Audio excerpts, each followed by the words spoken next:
Aha! Aha! Hello, everyone. Just watching the wheel turn here. It's so good to be back. It's Wednesday. It's what now? Can I hear you? What is it? It's pop-up live stream pop-up art studio time. I couldn't even remember what it was for a second. Hello, folks. How are you doing? Wherever you might be, wherever you're at in life as well as in the world, I hope you're having a lovely day or night, week so far. It's just great to be here. My name is Mary Croner, for those of you who might be tuning in for the very, very first time, and I'm here on behalf of the LivingRoom Community Art Studio. So what are we? Well, we are an art hive. Right now we are a virtual art hive, although we've just started getting back into community events, which I'll tell you a little bit more about in a bit. But what that means is that we create space for folks to make and share art for free or very low cost. We believe everyone's an artist. It's not just about fine art or Eurocentric ideas of what fine art is. It's about whatever you make that helps you feel better, makes you feel good, helps you tell your story, or just be you, right? Shining a light on who you are, what you do, if only for yourself. It doesn't necessarily even have to be for other people. Making art and being creative is one of those things that every human has. We're born creative. And sometimes throughout life, we get stripped of that knowledge, right? It happens. It happens on any given day. You know, you might feel more creative on one day than you do another.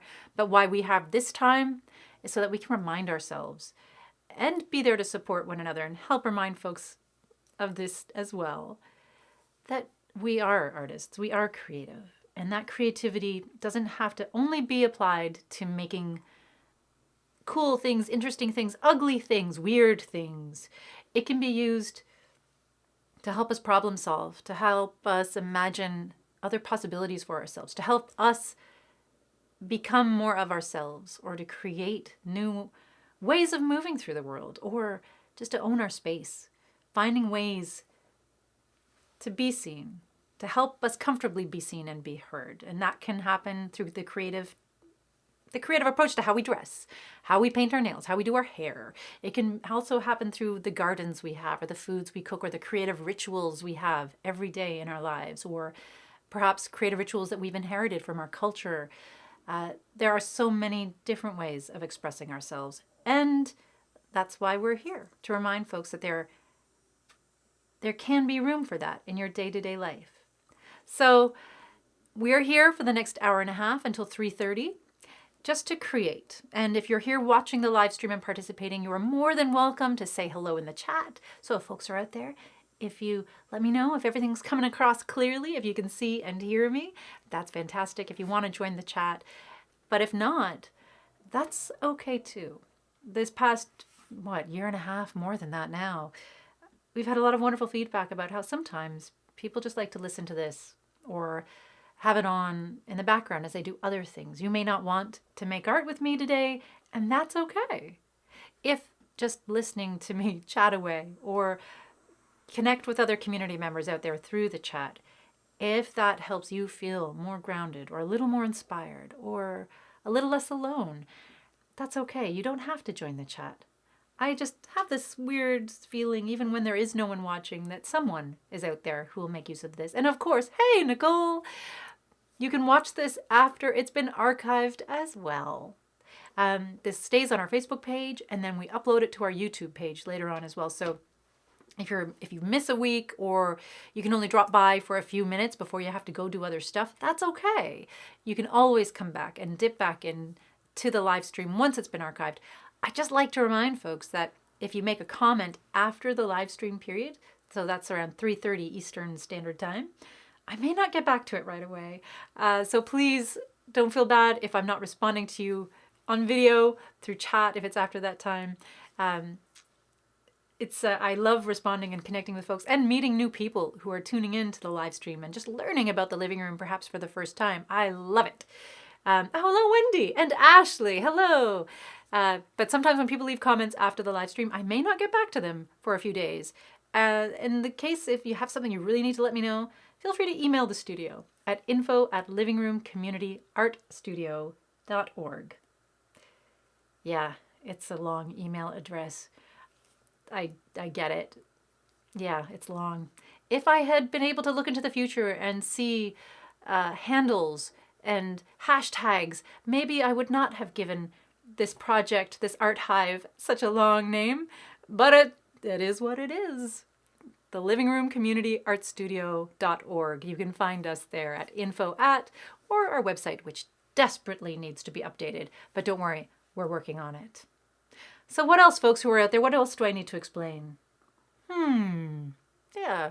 If you don't want to make along with me, that's okay. Do your dishes, fold your laundry, work on your homework, have a listen in while you're doing your work. That's okay. I won't tell anybody. But for me today, I think I need some creative time. So I might just jump in. But for folks who are interested in participating in the chat or wanting to, comment here and there, let me know what you're working on. I always love to learn about what people are creating or thinking about creating, or perhaps having difficulty creating in their own living rooms at home. It's good to know that stuff and have that sense that we're out there, even if we're not in direct contact with one another all the time. I may not be able to see what you're creating in this moment, but I love to hear about it. So please feel free to share it in the comments or after the live stream has ended.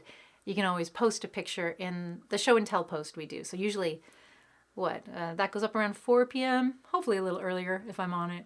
But I tell you, I'm having one of those weeks. I haven't been on it that much. And I'm curious to know if anyone else is experiencing this stutter, this kind of just feeling a little out of step as we move forward into this new season with all the things that are coming around the corner at us. It's good to know that I'm not alone. And you know what? I'm pretty sure I'm not alone. Hey, Brandon. Brandon is creating a greenhouse. Oh, lovely. And of course, what a wonderful time of year to do that.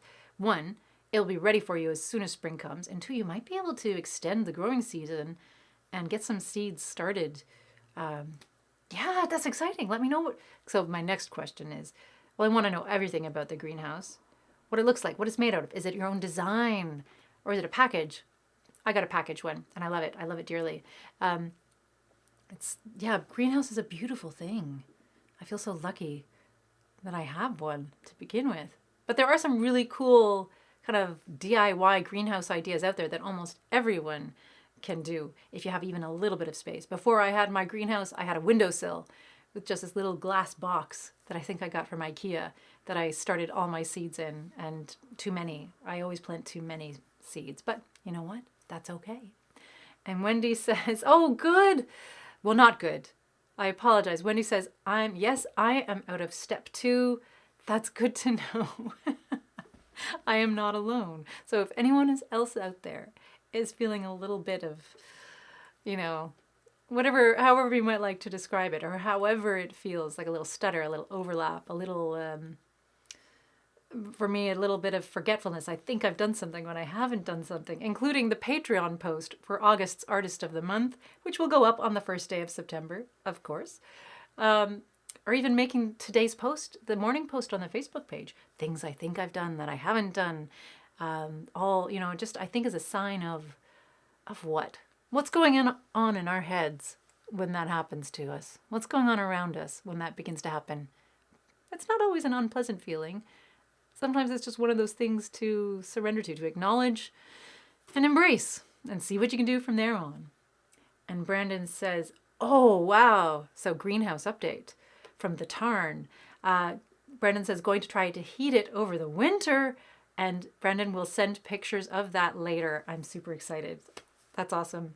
I'm so jealous and inspired. Jealous and inspired. Us human beings, such complex creatures. All right, then. Well, let me get making. Let me switch cameras here. And let's see what we're working on today. As you can see, I've got nature on the brain today. For the last few weeks, actually. I think I've mentioned it in all the live streams, how I'd like to do some creating with natural objects that you're finding around. And I've started collecting rocks and twigs and branches and seeds. Again, it's that time of year we're approaching, we're collecting seeds. Yeah, sort of some cheeky seed stealing from gardens around the city. Don't tell anyone. But we've got such beautiful perennials in our Oshawa gardens here, like the parks. I don't know where you're at, what your gardens are like. Hello, Ellen! Oh, Twigs. Ellen says, oh, Twigs, I like where this is going. I do too, although I have no idea what I'm doing. I know it's going to involve some yarn and embroidery thread and twigs, but I just felt the need to play with these today. Yeah, as I was saying, I've also been collecting stones because there's always a point, and I know we're not there yet, but once the snow hits, where I'm like, I want to do something with stones today. And there's 2 feet of snow outside, so I don't know if I feel like digging through the snow for those stones and prying them off the frozen ground. So I'm trying to think ahead this year and think about all the supplies, the natural supplies that I might like to have on hand. I feel like I'm a squirrel. I'm just squirreling away art supplies instead of sustenance. Well, creative sustenance for the soul. But, yeah, if you see me around town collecting pine cones, what else is out there that's really good to grab and stow away for the winter months here? Twigs, branches, seeds. Yeah, some beautiful seeds. And I don't think, is there anything wrong with that? Poll for the community. Question of the day. Is there anything wrong with not all the seeds, but taking some seeds from the gardens around town, perhaps city or municipal gardens, maybe even some gardens in the neighborhood, just a few seeds here and there. I think I might have asked this before, but, oh, Ashley, hello, Ashley. Ashley says, oh, this is with regards to my squirreling away. Ashley says, as long as you don't bury them once you find them, all is good, Mary. Yeah. Then I would be, well, I think that might be an opportunity for an intervention. So, community, I'll leave that with you. If you see me burying my art supplies, or in fact, just, if I stop responding to human contact, and this can happen, if I just stop responding and you see me just like this kind of energy just spiraling upwards, perhaps, and I'm, I don't know, Mary as squirrel, I'm definitely getting a visual on that. And maybe that's time for a collage later on. Maybe I'll look through some magazines and see if I can find an image of a squirrel and put my face on it. Yeah, that's another project too for another time. But yes, I would give consent for an intervention if you ever see me leaning too far in that direction. And this is good, Brandon. So glad you're here. Brandon says, with regards to collecting seeds, I don't think taking a few seeds is wrong at all. It helps spread out biodiversity. There we go. So Brandon has officially given everyone permission to collect seeds. What am I doing with this yarn, Mary? Here we go. I'm going to start with this. The only downside is sometimes I'll collect these beautiful, beautiful, beautiful seeds. And what ends up happening is I don't know what the plant is. So I have seed packs, for example, that are labeled giant pretty yellow flower from the botanical gardens. And then I have another one that I read and I'm like, what was I thinking when I wrote that? It says pretty yellow poppy ? From Alice Walk ? So those are the kind of notes I leave myself on my seeds. And this year I actually ended up planting something that I started growing in the spring, and it's just flowering now, and it's gorgeous. But I have no idea where I got those seeds. It's a surprise. It's a surprise plant, and I love it. It is a yellow flower, but not one I remember harvesting. Just this beautiful, not really part of the Rudbeckia family. So, but I don't know how to maybe I'll take a picture and post it afterwards. And if anyone can recognize it, let me know what it is because it's gorgeous. Momo, hello, Momo. And Ashley says on the visual of me as a squirrel, I'll work on it. Momo was saying, hello, wonderful community. Catching up with you from the road. Not driving. Good. Safety first. But again, that feeling like things are beginning to happen this time of year. It feels there's a renewed sense of busyness and travel and purposefully moving from one place to another, whether it's like transitioning within our own lives, shifting gears for new jobs or new schools, new programs. Maybe you've graduated school and now it's kind of like wide open life waiting in front of you to move into. There's a lot of things, a lot of transition things that at this time of year come up. So it's only, I think, it's fitting that you are driving or in transit somewhere. I think that's a very fitting kind of vibe for where we're at today. And Ashley says, yellow flower might be peony if from botanical garden. No, and I don't know if you could, if anyone out there has grown peonies from seed, let me know. I have an interesting relationship with peonies.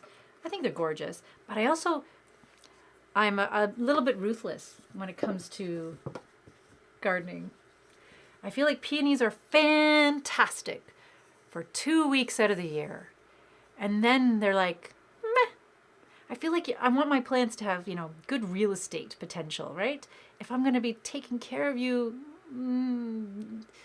okay, I sometimes, my plants were looking a little withered today. I wasn't the best plant parent out there, but I want them to, value in my garden. Because again, I don't have a lot of space. Is that cruel? Is that cruel? That's another poll we can put out to the community. Mary's cruelty towards plant real estate. But peonies are gorgeous for this brief window, and maybe that's part of their beauty. Of course, like cherry blossoms, that you have this beautiful, almost, I guess ephemeral could be a way to describe the peony. It's here, on its best show for this brief window of time, and it's a great reminder. Okay, Mary, I'm talking myself back down. Peonies are lovely. Yeah, they're beautiful. Ugh. Yep, you caught me, folks. You caught me. Got to self-correct there. Peonies are fantastic reminders to just appreciate the moment, to be present for this period of time, even if that beauty is only there for a little bit. Thanks, Ashley. Yep, I always learn something about myself. I grow from these conversations. But peonies in my garden, I don't know, a little bit, not so fussed about them. And I don't know if you can grow them. I mean, I imagine you must be able to grow them from seed. But sometimes with those guys, it's like, they take a while, don't they? Like a few years to get going sometimes. I know with some of my cone flowers that I've planted and grown, the first summer, they may not really be on show, they may not flower, and they're only really just getting established. But then the following year, they've just burst out with color. And Brandon says, yes, send me your flower pictures. Okay, I shall. I'll go into my garden. Every mystery plant I have, I'll send you a picture. And then the Tarn can start its own program where you help people identify the wildlife in your yard. Happens to me with self-seeded lettuce sometimes too. I always have to check because I'm like, can I eat this? It looks like a lettuce leaf. I'm pretty sure there was lettuce last year. I think I've become better at recognizing arugula, a rocket, as some people call it too. But, you never know. And Ashley laughing, no, Mary, you don't need to apologize this is a beautiful time. I learn things. Because when you're talking out loud when you're streaming, you stumble upon discovery, and that's something that I value a lot about, and I miss about being in the community space too. How we learn and we grow and we discover along the way. So bring it on, folks. Keep me accountable. And maybe from time to time, I might do the same for you. Who knows? And on the plant real estate scale question, Momo says, no, not cruel. You don't damage them. I think, like you, I like to plant things that I will enjoy all summer. We have such a short window of good weather. I just like to make the best of it. And that's true. And I like to have kind of stretch out, have these, there's always color in my garden. So peonies, I suppose, play a part in that. And Momo says, learning a lot from observing my plants. Oh, that's an interesting theme. Yeah, from just being present with the plants. Momo says, like their likes, their dislikes, strengths, etc. Life lessons in a pot. It's very true. I think as a really super impatient person, that's one thing that gardening has given me. It's given me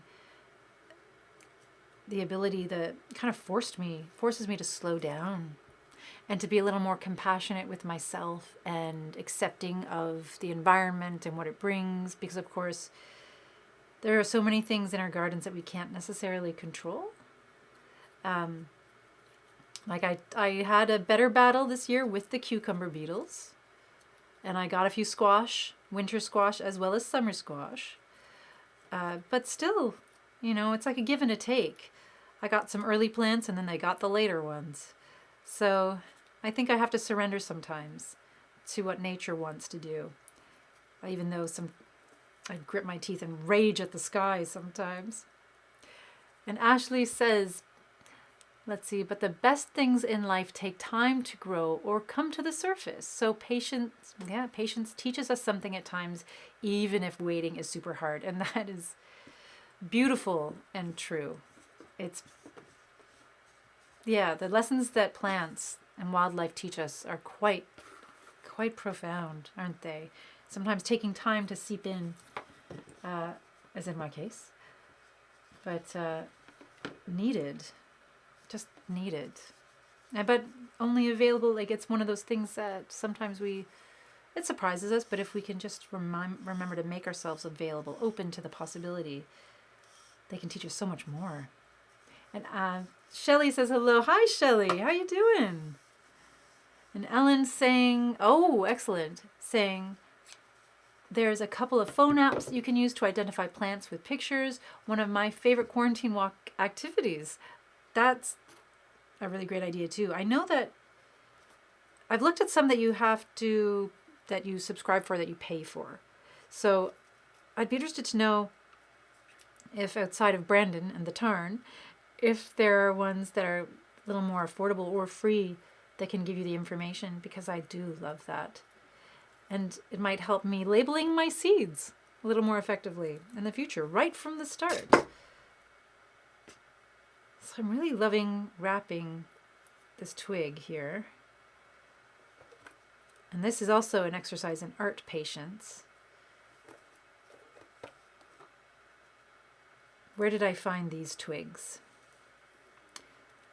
Oh, I remember. So some of you might have heard me talk about Linda, lovely Linda, who is a street neighbor, so one street over, who has the most fabulous garden, and of course also always has dog biscuits on hand. So Alice really loves Linda as well. But I suppose Linda had done some pruning, and there were all just these beautiful big twigs out in front of her house. And I was on a walk, so I couldn't carry them all away. But I thought I'll grab a few of these right now. Again, thinking of that looks like something I could utilize in a future project. So these twigs came from Linda's yard. So Linda, I don't know if you're out there watching or listening, but thank you. I love their kind of quirky, just the character these have. And I know I'm covering it all up with yarn or thread, so that might seem a little strange too, but I can already feel these are a little bit brittle. So I'm hoping that if I wrap them gently enough, then I can have that structure, that reminder throughout the year without them being too, without them breaking or snapping too much. So we'll see how it goes. Also being reminded of the quirkiness of working with thread and twigs that catch thread. So I've seen other people wrapping things like this before, and this is my first time, so I'm experimenting with you folks.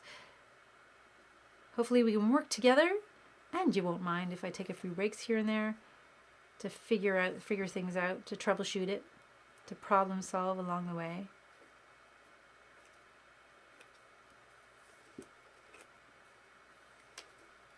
Something so sculptural about branches and the different kinds of branches.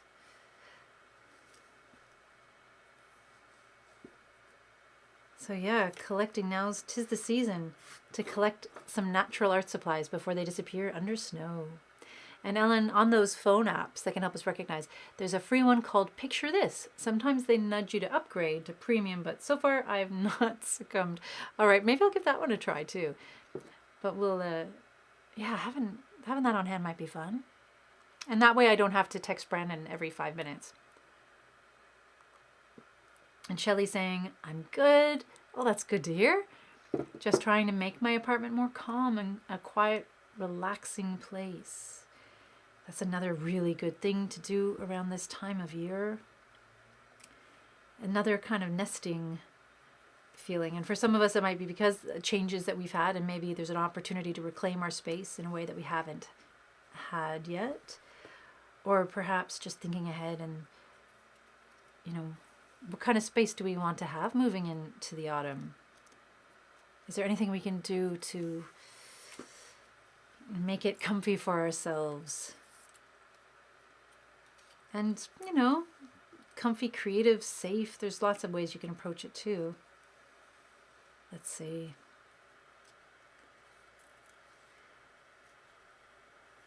I feel like a good top tip with wrapping twigs is maybe not to use a really long piece of yarn. Shorter pieces for me from here on, so they don't get as tangled up.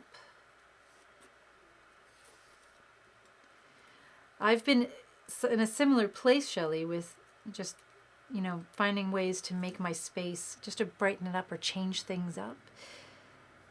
And again, not everyone will be in this position. I'm really lucky right now. I feel like I'm really lucky that I have a space to do this with, first of all. But I thought, who knows what lies ahead? Who knows what our winter is going to look like. What can I do? Are there things I can do to renew my love of place, to help make my space more livable for me? So just doing a few things here and there, painted our front door, just little things like that sometimes that bring such joy and really refresh the sense of home. So I'm not looking at the same thing all the time. I know a simple one, well, depending how heavy everything is, but even just rearranging furniture, having a look around in your space and thinking, does this fit where I'm at in my life right now? What would happen if? The what if, the magical what ifs that all artists ask. And I think all of us could ask a little more frequently sometimes. What if I tried this or did this differently or approached this from this angle instead of that? What if I had peppermint tea today instead of coffee? What if? The magical what if. It's such a good question to ask. And you never know where it might take you.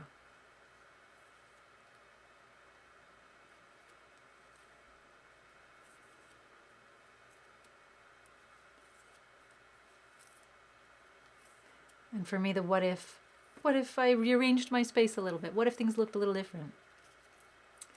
Good questions to ask. And Brandon saying, agreed, change is so good to keep motivated. For me, at least, Brandon says. And yeah, I feel like shaking things up is never... there's the shake-ups that happen to us in life that we can't really anticipate or even control sometimes. The best we can do is manage and try to be present and, taking care of ourselves the best that we can. And then, there are things that, well, if we can anticipate it, if we can make this change for ourselves while we can, it's a beautiful experiment sometimes. Some gray. It's interesting. Normally I work with so much color. And today, I think it's all about just working within shades or tones. So apologies if you're expecting something big and bright and beautiful. Today I'm just going with this vibe. Seeing where it takes me. And I have all these branches here, but again, whenever I'm working with thread and sewing and textiles and fibers, I have to remind myself, This may be a project that I don't get entirely finished today, so it'll definitely be a work in progress. So if you're working on something similar, don't feel bad if you don't get it finished within the time. That's okay. I'm not going to finish mine either. But that shouldn't stop me from giving it a go. Just get this started here. Oh, come, come, come. And this is where I start talking to the art supplies again.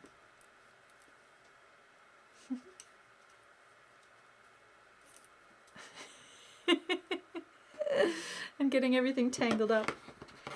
All right. There we go.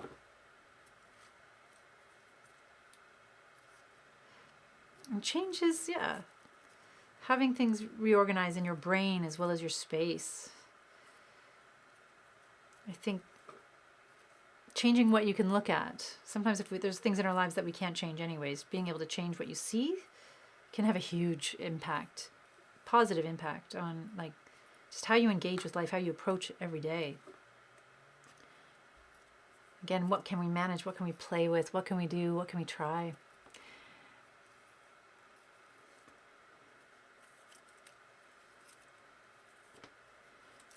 So that's why when folks are watching the live stream and they share things like, I'm reorganizing this, I'm tidying this, I love hearing that because that in itself is a creative endeavor as well. A great opportunity to impact your life in a really meaningful way.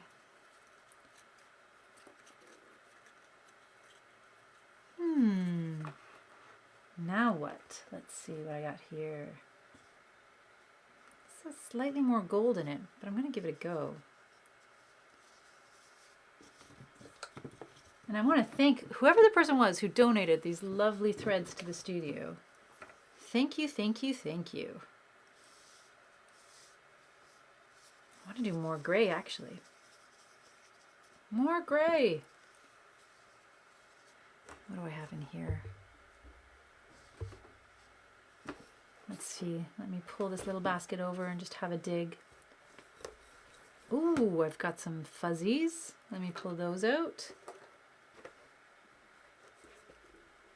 Different things. All right, okay. And look at this. Look at Annette. Another lovely way to utilize sticks in nature. Look at this beautiful piece of birch that's used as a handle in the basket. Now, who is this made by? If I can remember their name. I think it was I will have to find out and post about it later. But what a lovely, beautiful... I love that so much. One of my favorite baskets. Handmade.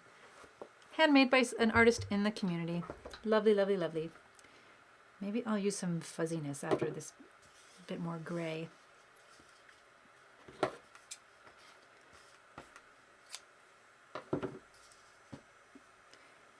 Yeah, changing what we look at, rearranging, reorganizing, making new choices about how we want to move through our space or live in our space. Making so much sense. Now I'll return to the earlier topic that I brought up at the very beginning, just mentioning the feeling that I'm having right now of feeling out of step. And some folks out there, Wendy was mentioning that I'm not alone in that. Is anyone else feeling a little out of step? And perhaps that has to do with the change or anticipated change. Perhaps it's, just the time of year where things, it feels like there's a little uptick in speed and trying to do things, to get things done. I always wonder about those things. Is it self-imposed? How much of it is self-imposed and how much of it is real-time urgency? Because I always try to make a pact with myself around this time of year to hold on to the things that I really enjoyed and appreciated in the summer, in the warmer months, the spring as well. To not lose those habits or, those creative moments or the peaceful moments or the wellness moments that I was giving myself in the summertime. And I always try to remember, this is okay. You can hold on to this. You can keep doing this. But sometimes it's difficult to remember how to do that. And I think sometimes for me, when I'm feeling a little bit out of step, definitely has something to do with distraction. I feel this week, in the last few weeks, we've had our first community events. We started with a beautiful tie-dye birthday party for Brew Wizard's Board Game Cafe, one of our favorite coffee shops out there. And they've always been huge supporters of us as well. So when they asked us to come out and table at their event and tie-dye some of their fantastic new t-shirts that they have, beautiful, really weird, kind of trippy designs by Danny Crosby, so much fun. We were like, yes. And that was a fantastic day. And then today we were at Trent University Durham. So we were at Trent U Durham campus. And that was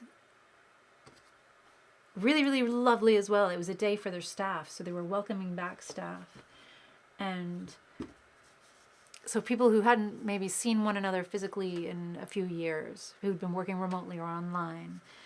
And of course, then there's new staff that have just come on board during the pandemic who've never had a chance to even really visit the campus.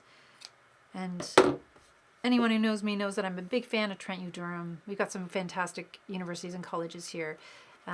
Trent Durham is like a smaller campus, so it has this really intimate feeling that some of the larger universities just don't have.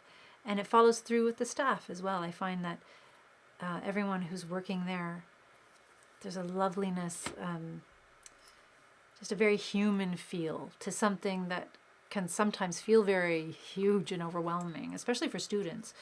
But they started with this event for their teachers, or not teachers, well, I think staff, so there's so many different things that go into running an organization of that size, obviously. And we decided to do a weaving project. So maybe that's why I have textiles on the brain as well.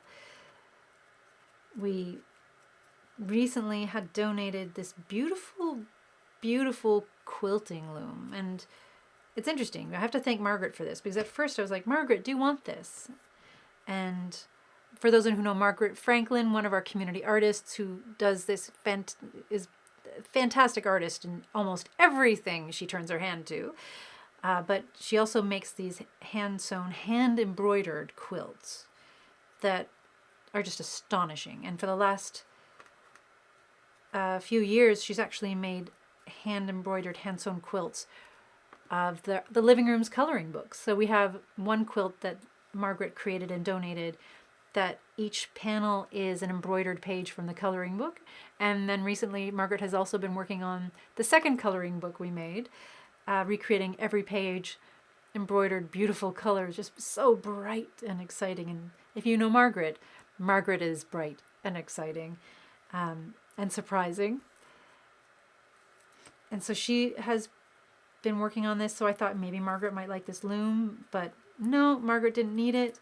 So I said, okay, we'll take it.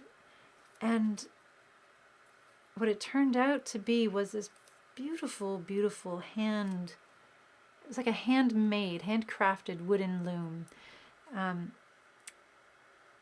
used for at least 2 generations that we're aware of, but probably more, by, initiating first being built by Mennonites, and then being passed down through this family.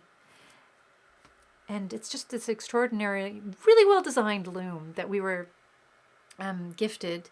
And I'm so glad that Margaret didn't take it now. I'm so happy that she didn't take it, because it's the perfect thing to take with us to do any kind of big fiber art or painting, like banner making, quilt making, weaving activity that we have. And so I was leaning towards a weaving activity for the staff activity at Trent U Durham today. And when I saw this loom, it just confirmed it. So we were able to set up this loom and take a big piece of, I guess it's fencing, but it's really mesh, like a mesh fencing kind of thing, like a deer net almost, but not like the stronger kind of ones. And we invited the staff that were there today to use the fabric strips that we brought to just weave into the mesh and the idea being, and some of you might have seen a post that we made about this. What are you hoping to weave into this year? So again, the idea of intentions and contracts we make with ourselves about, what are the things we want to hold on to for ourselves, for our colleagues, for the students we work with, or friends, family, loved ones, all of those things. And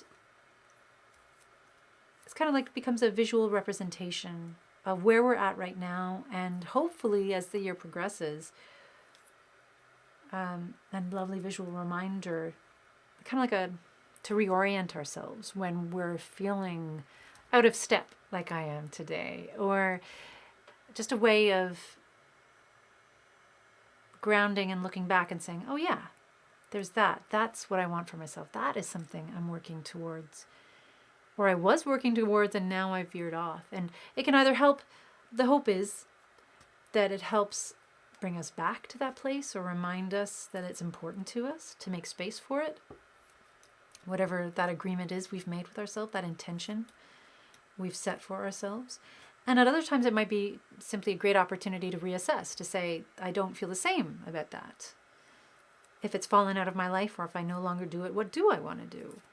What matters to me now? Maybe I can change it. Weave something new into the picture, right? Boop boop. Oh, it's sound effect time. Boop boop. Boop boop. Because I think leaving room for change is another thing as well. Like, I don't know why this time of year I find much more of a draw to making, I suppose, what might at a different time of year be called a New Year's resolution. I don't like making New Year's resolutions. I feel they're stupid. That's just me. Opinions are my own. But I feel like there's this, like, setting myself up for failure a little bit, just with the pressure of having to keep it and stick to it or whatever. So whatever. Don't need any of that in my life. But setting intentions for myself that I can change, adjust as I move forward, that feels different. That feels manageable for myself. And it's also not a binary situation. It's not a yes or no, pass, fail kind of situation. It's, how am I doing with that? Where am I at with that? Do I still feel that way? Do I still want that? Oh. So I'm hoping the project we started today with the Durham College, or not Durham College, the Trent staff, will help introduce that into that environment. And next week we'll be back to work with their students in orientation. And they can add into the same piece that the staff was working on as well. And other teachers who are there can add into it and make their thoughts or feelings seen in this weaving, this abstract weaving mural that we're doing. And it's big. I think it's about 12 feet long by 36 inches wide. That's the width of the mesh, I think. Again, just another interesting opportunity to externalize these things. So I feel like I need to do a little bit of that myself as well. Taking some time, maybe this weekend, to just revisit, sit quietly with myself maybe. Think about what I want for the months ahead, what I want to hold on to, which sometimes also reminds me of what I don't want to hold on to anymore. What are the things I'm ready to release? Have I been trying things in my life that aren't working?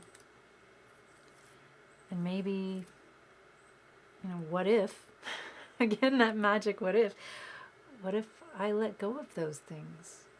What if I didn't have to do those things or commit to those things anymore? Even with LivingRoom stuff from time to time, just thinking about that. Like, what's working, what's not working?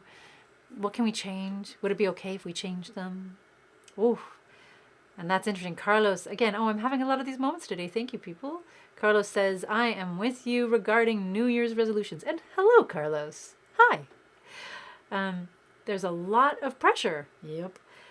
And for me, Carlos says, change is a journey and non-linear. It's kind of wibbly-wobbly, timey-wimey. So setting a specific time of change kind of diminishes the organic growth of my personal change. Well said, Carlos.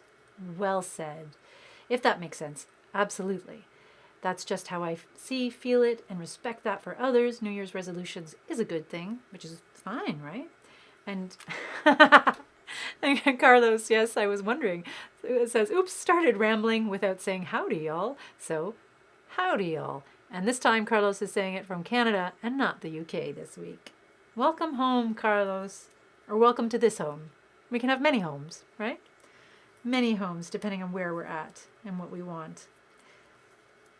But welcome back. And I agree. And hello, Andrea!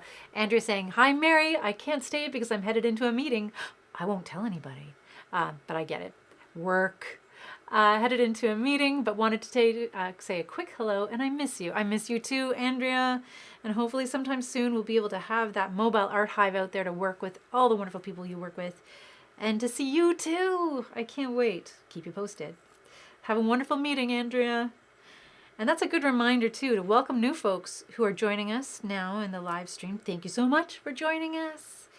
This is just a place where we create, we hang out. You can chat with other folks in the comments if you want, or you can just listen from wherever you're at and appreciate or enjoy whatever kind of conversations we're having today, which so far the themes for me have felt like feeling out of step. Transitions, seasonal transitions, new things beginning, old things ending, things continuing on, and how to adjust with all of those things.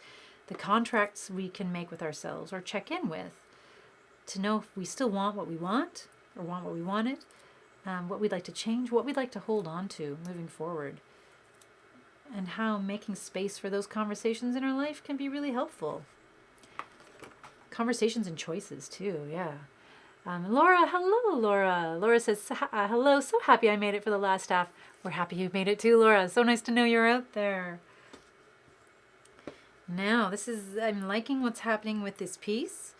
I'm looking at, I don't know if it's, let's see if I can switch over so you can see in detail. So a little bit, just some things to trim up as I go. My first kind of attempt or experience at working with wrapping something like this in yarn. I'm learning as I go. I thought I wanted solid bands, but now I'm like, oh, I like when things blend together. And I think looking at it now, afterwards I'll be able to go in and maybe tie up some little bits and pieces here and there to add in some of that blending that isn't there so far. But I'm enjoying this process. It's pretty relaxing, actually. Pretty relaxing. So I recommend it. If anyone hasn't tried this before and you have the materials to try, go for it. Maybe we'll create a workshop kit around this. Who knows? Maybe. Yeah. Bring your own twigs. BYOT. And Ashley says, oh, it looks amazing, Mary.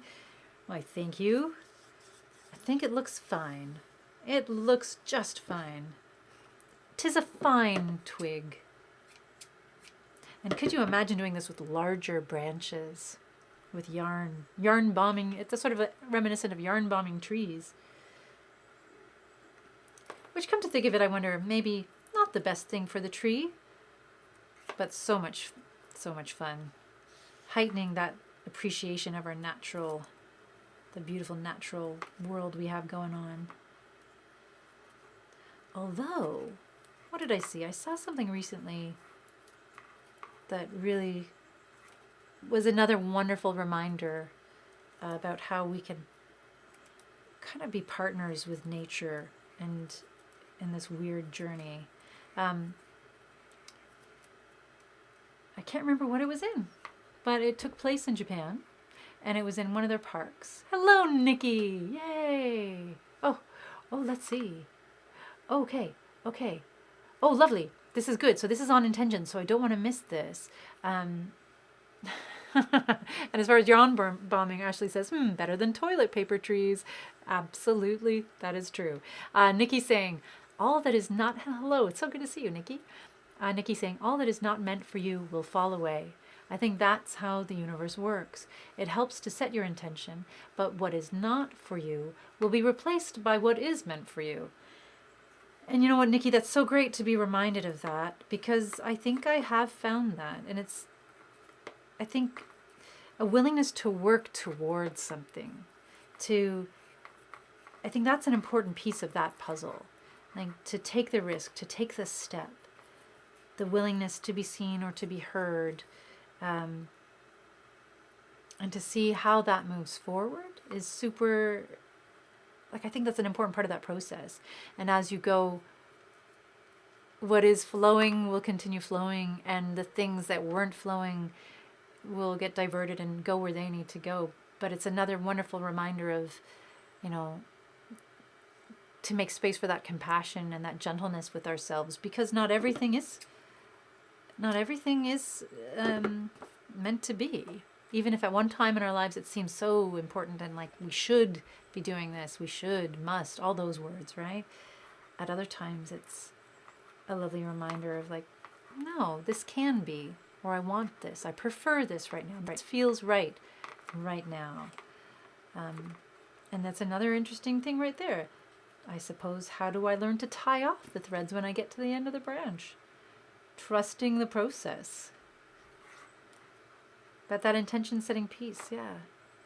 You know, to not be so hard on ourselves, if we are hard on ourselves, when certain things don't work out the way we planned. Being open or available to what is moving forward. It reminds me of a really good question that's asked in this book that I really do love. Not everyone loves it, but I do. Although I haven't read it in a few years, so maybe it hasn't aged as well. But this book called The Anatomy of Peace. So if you've read it out there, let me know. I'd be interested to hear what other folks think about it too. But in The Anatomy of Peace, they keep asking this question,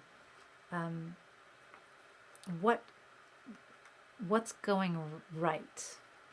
And how did we help things go right? Because so much of the time, I think, you know, for a lot of different reasons, maybe culturally we're primed to only think of the negative things or what we're not achieving, what's not working out. Obviously, the difficult things will always be, you know, in front of us, sort of like that buzzing in your ear, a nice reminder that it's something that needs to be acknowledged and worked with. But I love that question because we do spend so much of the time thinking about what went wrong. What did I do wrong? How did I screw up? How did I mess up?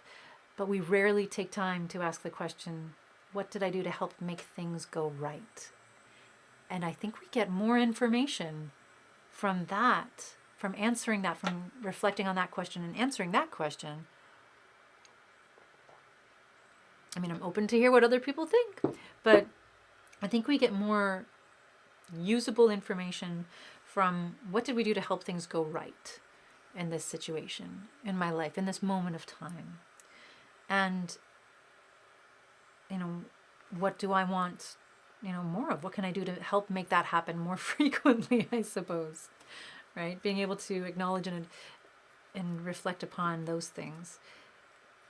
The what wrong, I think, in like along just what Nikki was saying there, what we don't do well, the things that we do, or, you know, just to, you know, not to speak in that binary, but the things that are not working, or, you know, the things that we haven't done as well as we would have liked, the things that, to use that language again, like what went wrong, I think they're pretty obvious to us a lot of the times.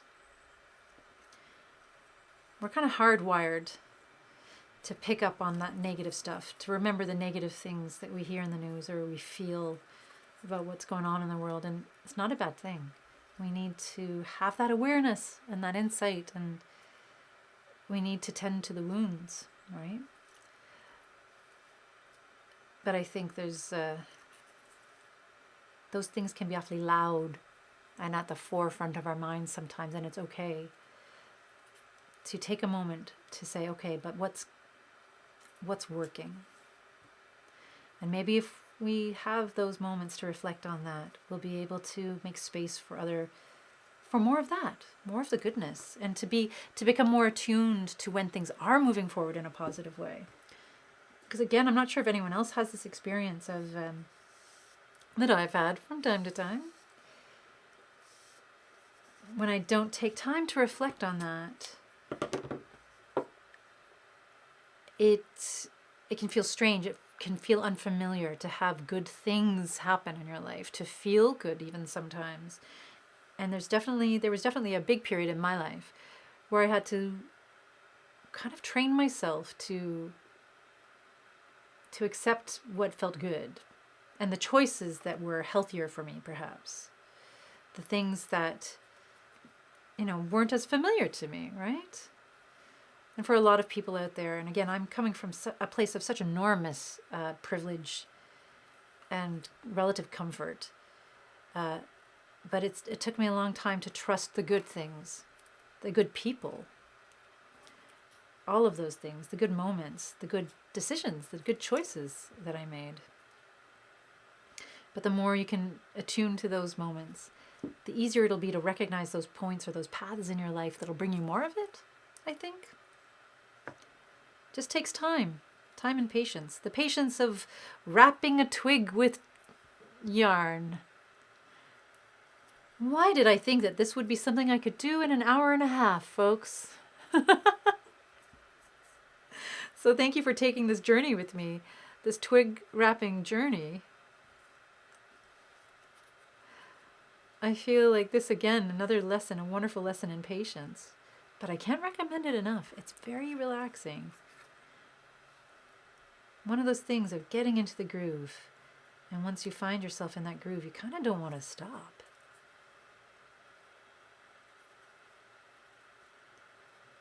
So I'm just going to keep going.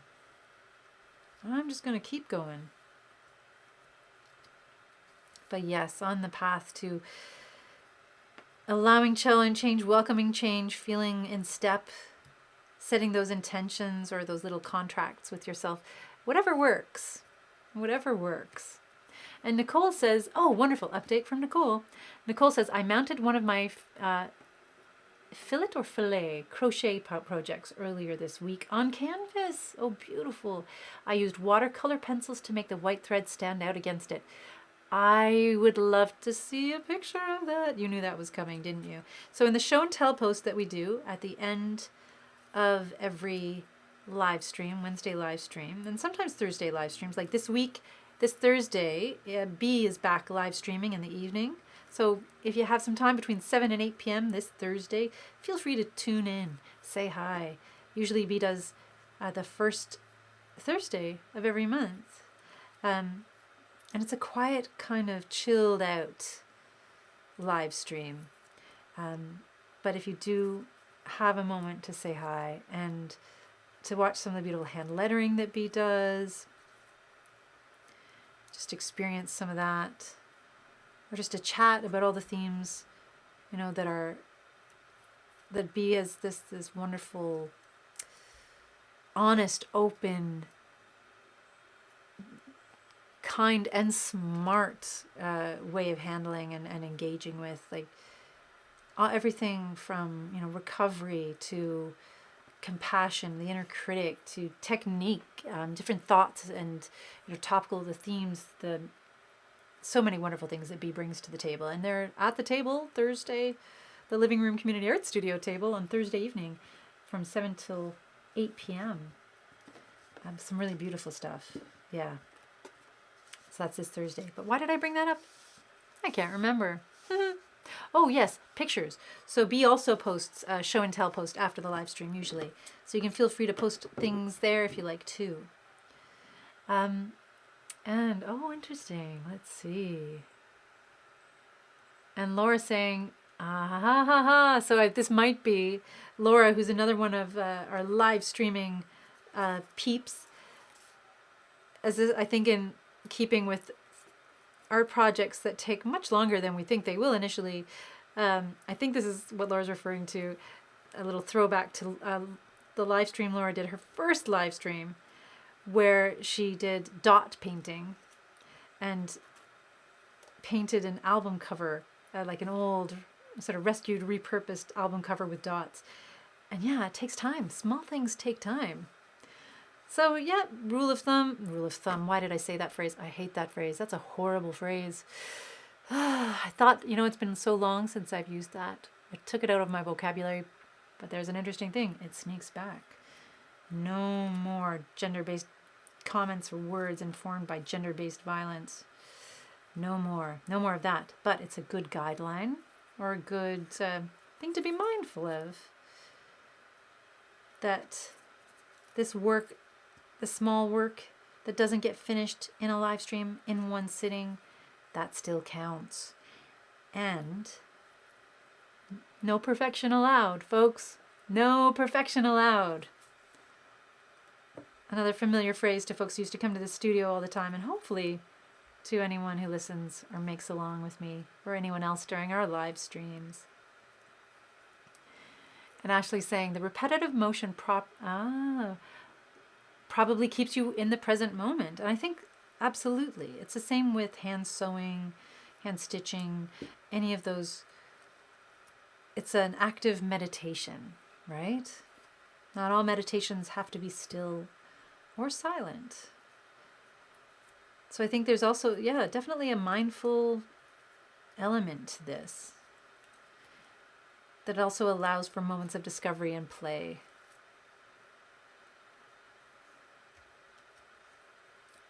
And it's just really, really relaxing. That's one of the things that after these live streams, there's some like certain activities where I want to keep going. I just want to keep making them. And I could sit here in a live stream for hours doing them with you. Well, maybe that's where Twitch comes in. Maybe that's what we'll do on Twitch if I ever get back to our Twitch account over there. And Shelley's saying, miss you, Mary. Oh, well, Shelley, I would say I miss you, but you're right here with me. I feel like you're right here. I feel like everyone's with me when I'm doing this. One of the things I love about these kind of live streams that we do. I know it's different. More gray. But I hope folks have a sense of it as much as I do. Maybe it's different because I'm doing all the talking. But it does feel like I'm spending time with you when I'm doing these live streams. It really does. And that counts too. Hey, folks who are watching this when it's archived, I'm thinking about you too. Everyone who's out there watching this on YouTube, hi. Saying hello to you too. And if you don't know, we do have a YouTube channel where we post stuff. So if you missed something or are looking for an older live stream or one of the Thursday lives, we haven't gotten around to posting the Thursday live streams up there yet. I need to talk to the coordinators who made those to figure that out. But you can still find them on Facebook. But some folks don't like to, it's a little bit, troublesome to search through and go back through all the pages. So if you're looking, you can find all of our Wednesday live streams and a lot of workshops too on our YouTube channel. And I've been sharing some of the how-to videos that we made last year for Durham College students on our YouTube channel as well. So those are workshops for vision jars, for a no-sew eye pillow. What else? For permission to self cards, which is a really fun activity. And of course, there's all the other workshops that we've had archived there forever. Things we did when the studio was open and things other coordinators and community members created for us. So check it out if you haven't already checked out our YouTube page. And take a look and see if there's something there for you. And Wendy's saying, I think maybe twig wrapping is one of the things to keep hands busy while watching TV. Absolutely. Love it. And yes, so here Ashley's saying, this is an interesting thing. It is topical and timely. So if you're watching this later on, I'm not sure if it'll still be relevant. But apparently one of those big craft stores out there, starts with an M, is having a bit of a contest, an art contest. So creating art, and you can win up to, $1,000 gift certificate for art supplies? So give it a go, check it out. And you know what, Ashley, if you want to put the link in the comments here, that's totally fine. Put it there so people can check it out. And who knows, maybe we can even sweet talk those folks into sponsoring us one day. And Nicole saying, I actually forgot to take a photo of it. Oh no, it says home sweet home. Oh, my friend is moving to Ottawa and just got her first house, so I thought she would like it. Nicole, that's a beautiful gift for someone. A beautiful housewarming gift. Of course they're going to like it. So that's that beautiful lace, crochet lace piece you were talking about. Beautiful. Yeah, and I have, you know what, no doubt, no worries about not taking a picture. Who am I to ask? I'm just being nosy. I have no doubt that I bet you're going to be creating more of those in the future. I have a feeling we're going to see more. Yeah. And crocheting is one of those things. I was talking to Sandra about this during our art hive, our virtual art hive. Folks remember Sandra from the studio, big crocheter, especially the lace crochet. Would make these beautiful, beautiful table runners, and she's still crocheting when she can, even though it's a little more difficult for her hands. But for folks who remember Sandra, also sewing. Sandra helped us sew hundreds of tote bags for a fundraiser that we did one year. Sandra and Kathleen and all those wonderful folks. Yeah, they're just this beautiful, tiny crochet work, which, again, when I think about doing things like this and running out of patience, I think I'd break a few crochet hooks trying to do that. But maybe it's similar. Maybe it's one of those things that once you get into the groove, once you know what you're doing and you feel confident doing it, it just kind of happens. Maybe that's how it works, right? And Nicole says also, I made my baby niece a blanket and a hat. I'm working on a pair of baby booties, but I'm not sure how they'll turn out. I'm excited to see those as well. Oh my goodness, for little Molly. And Laura Brown, the craft place. What contest? So this is a conversation we're having here. There's a certain big box craft store beginning with an M that is having a contest, and maybe Ashley would put it in the links. Oh, you can say the name if you want. I don't know why I'm not saying the name. Michaels. That's who it is. Michaels. Michaels, if you want to sponsor it, the Living Room community, I'm here. Talk to me, Michaels. Sometimes I just do things like that, and I'm just not really a rationale. I don't know. I just don't feel like saying their name. No reason in particular. So no need to apologize. You didn't do anything wrong. But yeah, check it out, folks. Ashley just posted the link. So it's, yeah, I mean, $1,000. Think how much yarn that could buy. Or whatever you want to buy. I don't know. What would you get? It's kind of like a nice candy store question. What would you if you could? Again, another what if. Another magical what if question. What if? What if someone gave me $1,000 and said I had to spend it on art supplies? What kind of art supplies would I get? I must confess I just treated myself to a lino cutting kit. I have all the various tools here to do lino cutting. All the tools. Or in storage. So I have those, but I didn't have any of that fancy, the beautiful kind of softer rubber, I don't know what they're called. They're not lino, they're not linoleum, but they're the beautiful sort of soft rubbery ones that folks use for stamp making. Much more forgiving than the lino cut, the traditional linoleum I was taught on. So I just ordered myself a wee little kit. I think I was inspired by Rain Press on Instagram. If you haven't checked them out, and we had that lovely artist chat. Rain Press on Instagram and the lovely stamps that they're making. So beautiful. And I said, I want to treat myself and maybe have a little me art time, right? Oh, and Nicole pointing out what you could buy. A Cricut. My goodness, you're right. Yeah, and spend, is that how much the Cricut cost? Yeah, well, I guess those machines have all accessories and things like that too. So, Cricut, if you're watching, you can sponsor the Living Room. Buy us a Cricut. Give us one. I dare you. Okay, there, it's out there. Why not? And Laura's saying, candy store. Emily's ears perked up. Hi, Emily. How you doing? She actually spent $15 at a candy store in Nova Scotia on our trip. So much fun. Best thing ever. And I think even today, sometimes there's a thrill if you have that. It's like that. It's just knowing that this, and it might be art supplies for one person, maybe candy, literal candy for another, chocolate. Opinions are my own. Not everyone likes chocolate. I understand that. I know that. It's okay. But just every once in a while, having that lovely permission, giving yourself permission to treat yourself. And I can hear folks out there right now saying, treat yourself. Yeah.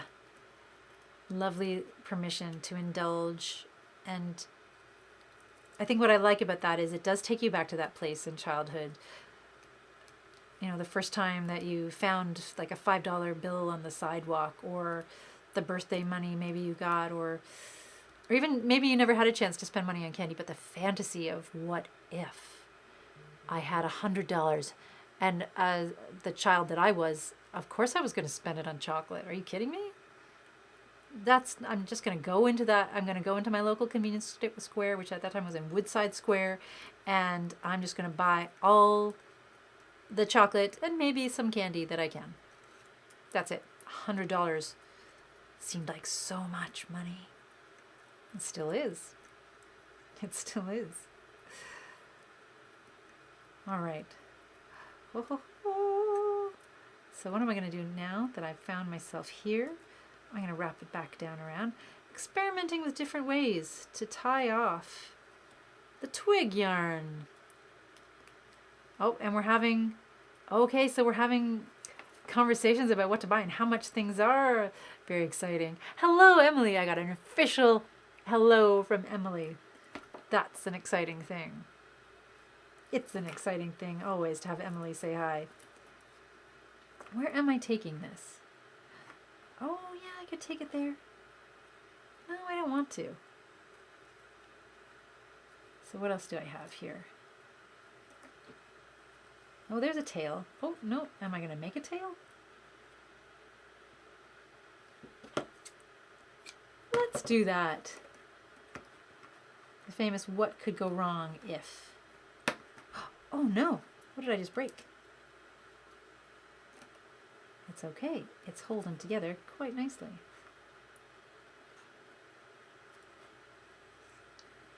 So I'm going to take this over here. And even though it's a little fiddly, I'm going to tie this in a knot. And hopefully that shall stay. If I felt like it, this would be one of those opportunities probably to use a glue gun.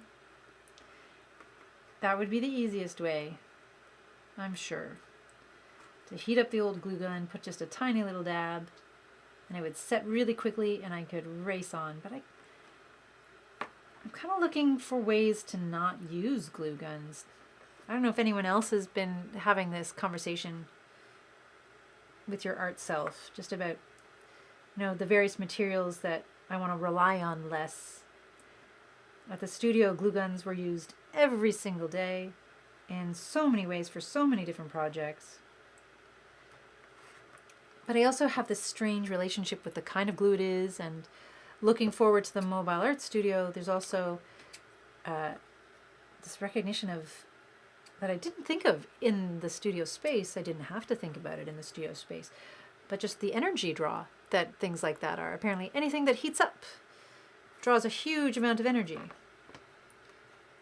And because we're trying to not use a generator because they're actually not that environmentally friendly. So we're doing our best not to use a generator. Did I just trim away what I... Of course I did. All right, I'll revisit you later. Oh, wait, no, maybe I don't need to. Maybe I just gave myself a longer tail to tie. Yeah, they're huge energy draws. Same as hair dryers, anything that heats up, right? And oh, you're right, Ashley. I could burn the ends, like maybe with a candle or a lighter, to help fuse these things. Although I think maybe these threads that I'm using might be... I don't know if they have anything synthetic in them that could or would melt in the way that we'd want them to fix them together. But that's a top tip. If anyone else has ideas or things I can try, let me know. Yeah, anything that heats up. So I'm being really mindful of that, because in the bus we have One of the things we splurged on that we knew we wanted to splurge on were fancy batteries, so that we can be on site somewhere, and as long as we're charging those batteries, just plugging them in, or they also charge from the bus running and just driving, which is what we're hoping will charge them most of the time. As long as we have that, we got a good 2 or 3 hours energy, so we could plug things in. And so I'm thinking more and more these days about things that won't draw as much energy. Also, maybe things that, again, speed isn't always something that you want. And I think this activity is a really good reminder of that. Sometimes taking the slow path, oh, I see what happened there, can be a real gift. It can be a challenge, but there's also something to learn and take away from it.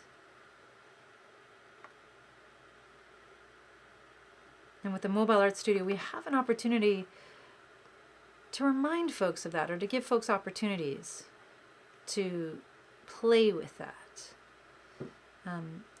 And there will be times where we have to idle the mobile studio to keep heat and things going around. And oddly enough, something that I never really thought of before, that idling the engine in the case of this vehicle is actually better than using a generator. It's better for the environment because it has all the filters and all the things that vehicles need to have to be roadworthy for climate increased, I should say, environmental awareness that generators don't have to have. So we might end up having a few interesting conversations with folks about that as we move forward. But again, it's a learning process for me. I've never really been a car person, and suddenly I'm learning all about buses. Things as an artist you never knew you'd learn about as a part of the craft. And that's right, Ashley. No fires. Safety first, everyone. Always. And Nikki saying, you could put, oh, excellent. You could put the two ends through a wood bead. Ooh. Ooh. And tie a knot. It would be woodsy. It would be a woodsy look. And the ends would be part of the pattern. Oh, Nikki. On my next twig, this twig right here, I'm going to try that. Or maybe I'll try it up at the end. That would also be a really interesting way to finish the ends. To almost have little bursts of flowers or buds or berries. Nikki. Oh, Nikki, thank you. Thank you for that. And Laura saying in response to Nicole, oh, excellent. So this makes me happy. I actually found a little something I was going to mail to a friend and need to write a letter now because why waste a stamp on a silly little thing? Interesting. I'm not sure. Did I miss something in the conversation, or are we just talking about the lovely snail mail that is always, always, always welcome, right? It's lovely. Oh, and hi, Fred, thanks so much for watching, saying, I live for your lavender desk setting, Mary. Well, thank you so much for saying that. I wish I could say I made this. I didn't, though. This was another lovely donation that came through the studio. Gratitude, gratitude, gratitude. It's good to see you, Fred. Thanks for watching and dropping in. Oh my goodness. And saying hi. And let's do this over here, a little more gray. Just a little bit though. I will try, if I finish this, to post a completed picture because it is 20 after 3 our time now. For those of you watching when it's archived, I'm not sure what time it is. Of course, why would I? What a weird thing to say. But that being said, this is the kind of activity that I could totally lose track of time in. Again, invite you to find some natural materials. Go out foraging and find some lovely things you can make with while we have this time to gather. It's a good time of year with pine cones beginning to drop from the trees. Beautiful, lovely rivers and creeks that we can still walk in if you have them, if it's safe to do so, of course. Again, really lucky in Oshawa. I forget that not everyone has a creek nearby them. And Ashley's saying, well, the amount of things set on fire during paint pouring. Ooh, I heard puppy pads and canvas. You heard puppy pads and canvas on fire? Maybe I'm misunderstanding that conversation. But yeah, safety first. It's one of those things, sometimes we've discovered things the hard way at the studio. Again, another thing I'm going to be trying to be more mindful of with the mobile art hive, staying as much as we can away from heat things that are convenient but take a lot of energy and may sometimes make things unsafe too. But things we learn, and fragrance as well. Oh, so many things we've learned in the studio. And just a heads up, there's a lovely, the new artist in residence at the Robert McLaughlin Art Gallery. Their name isn't coming to me right now, but I think a really interesting exhibit coming up. If you haven't had a chance to check out their artist in residence program, do so. This artist is talking about and creating around fragrance-free, what it means to be fragrance-free, why it matters, what we can do to encourage it and to be considerate of it, because obviously we live in a world where it's kind of impossible to be fragrance-free. But for folks who have sensitivities to it, whose chronic pain or certain conditions are aggravated by it, and again, that was a huge learning curve for us at the studio. That was a great teacher, right? Making art, and a lot of our art supplies are not fragrance-free. They might even have chemicals or things in them that we're not even aware of. So what if we became a little more, we learned a little bit more about what it's like to be someone who experiences, what to us is an unexpected effect, but to someone else is their day-to-day life. And how will it change? How will it inform how we move forward? What if? It's one of the things I love about art, that it can really create change and make us reflect upon or ask questions of ourselves that we wouldn't otherwise do if not for that wonderful artist starting or sparking that conversation. And let's see. Oh, and Carlos saying, this piece of yours is looking so awesome. Oh, Carlos, thank you. A labor of love. I think that is a good way to describe this piece. And Carlos has to head out now, but as always, thanks for an awesome session. Well, thank you for helping it be awesome. And high fives to y'all. Have a safe and groovy week, and catch y'all later. You too, Carlos. You too. Oh, happy anniversary. If you're still watching, I think I saw something about that today. To you and Graham, happy anniversary. Ashley's saying yes.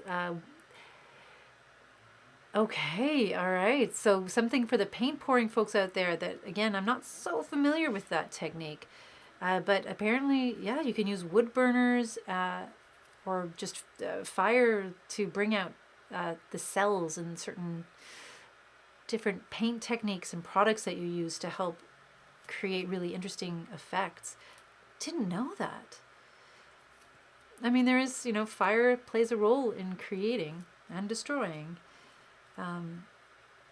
So it's just a part of what we do sometimes. But again, it's always interesting. It's always interesting to see how it's used in different art techniques. Oh, interesting. So on paint pouring groups you're on, Ashley's saying, you sometimes see these accidents. Well, I hope everything's okay. And I hope, that, that no one gets hurt and nothing burns down. It's strange and intense times out there. The world is strange and intense enough as it is. I hope in people's art that they don't have to experience any unwanted extreme things. Back to the beige. Let's see what we got here. And this might be the last thread I add for today. Boop, boop. Yeah, I'm going to be sitting doing this. And Wendy, you're right. This is one of those activities. Oh, maybe I won't do that one right now. One of those activities to do while you're watching TV, while you're on the bus or the train. Something to get lost in, but still have a little bit of awareness with what's going on around you. Just a little bit, though. This would make a good park activity, actually. heading out to a park somewhere, grabbing some twigs, bringing along some yarn, just sitting in the autumn. Is it autumn yet? I'm not even sure. But sitting in whatever sunlight there is, whatever season this might happen to be if you're watching this at another time. And just finding a way to connect. Connect with that nature. Create another way of looking at it, of engaging with it.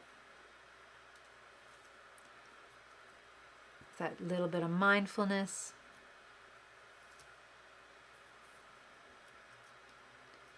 The mindfulness that an activity like this brings.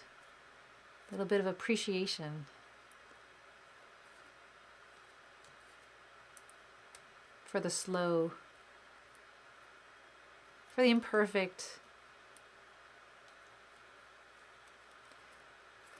Because of course that's another element of working with nature or natural objects in your art and creative work as well.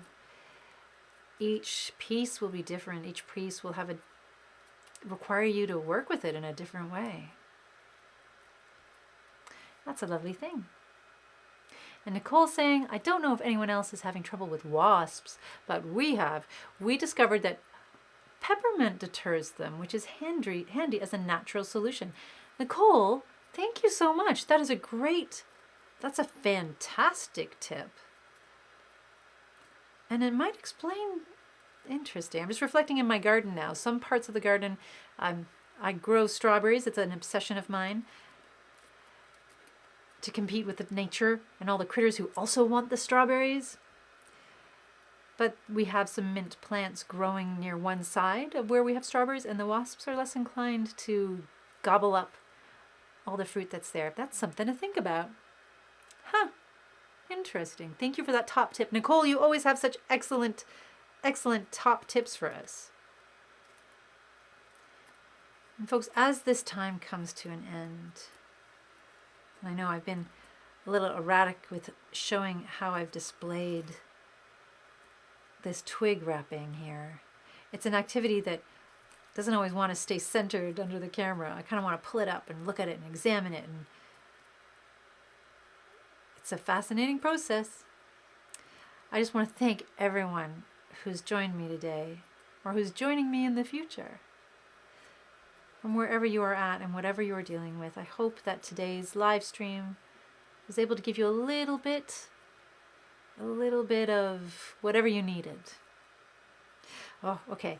I'm going to put it down because I'm betting that if I don't put it down right now, I won't stop. So what I'll do is, let's see if we can get a work in progress shot right now. I'll have another close up and see what that looks like. And let's see. Boop, boop. Interesting. So just a little bit of everything here. Boop, boop. Yeah. Interesting. Wrapped twigs. Who knew?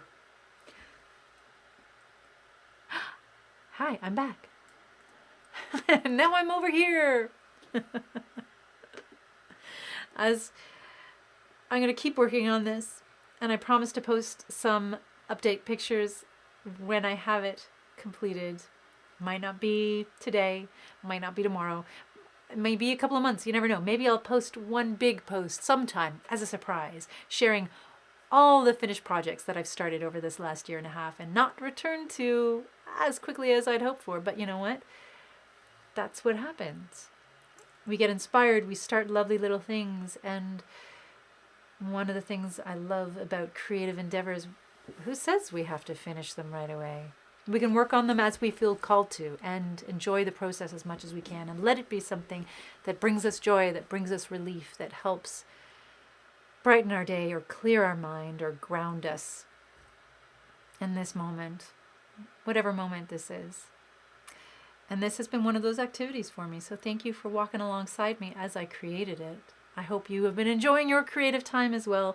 And of course, I will post a show and tell picture after this. So if you have something that you're working on that you would like to post, please do. You can put pictures or links, anything that you like. Some people even post poems in the chat, because don't forget, there's all different kinds of creativity out there. And this kind of creativity that I was working on today is just one tiny part of all of that. So I want to thank you for joining me. I want to honor your creativity and your creative process, no matter what it looks like. Remember, no perfection allowed.